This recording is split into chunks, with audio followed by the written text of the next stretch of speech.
In a small, dusty village in rural Kenya, a baby boy was born on a cold morning. His name was Osuru. But in that village, people whispered. They said he was cursed. He had been born with a physical disability, and for that, he was hidden away. His mother loved him deeply, but love alone could not overcome poverty, stigma, and the weight of hopelessness. There were no doctors, no schools that accepted him, no future to imagine. He grew up believing that life had already decided his fate.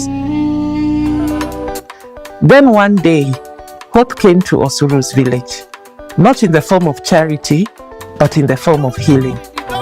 An American doctor and philanthropist, Dr. Scott Harrison, and his wife Sally, a nurse, had come to Kenya to open a children's orthopedic hospital, a place where children like Osuru could receive life-changing surgery free of charge.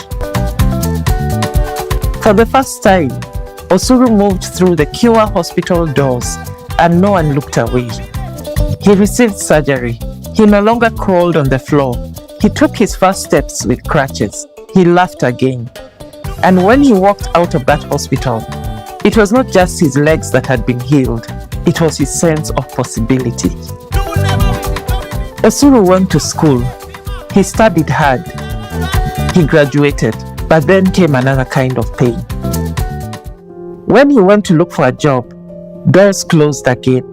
Employers hesitated. Society was not built for people like him who used mobility aids. Osuru was excluded economically. He could get to interviews, but prejudice and inaccessibility carried him right back home. He wondered, was this the end of his journey? Meanwhile, miles away, Dr. Scott Harrison began to reflect. He had helped thousands of children walk again. But one day, he received a letter from a former patient, struggling, unemployed, desperate, and then another and another. He realized something profound. Healing a body is not enough. We must heal the systems that keep people poor and excluded. So Dr. Scott and his wife Sally invested their funds in creation of a new organization, one that would train young people with disabilities in technology skills that are in demand by today's industries. And most importantly, it would place them into jobs.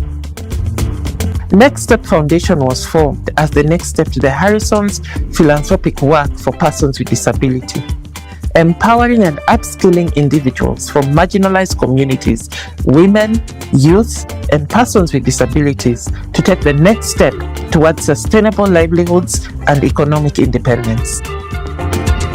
Osuru joined that program. He learned to code.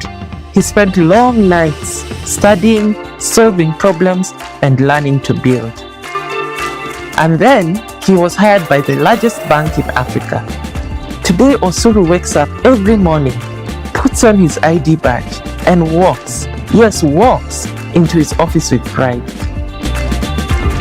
His salary supports his mother. He has built a small house in his village. And when children with disabilities see him now, they don't see pity, they see possibility. This is what transformational philanthropy looks like. Not charity that ends with bandages, but compassion that continues into opportunity, into equity, into systems that include. Let's make sure that every Osuru in every village has the same chance to walk, to learn, to work, and to live with dignity.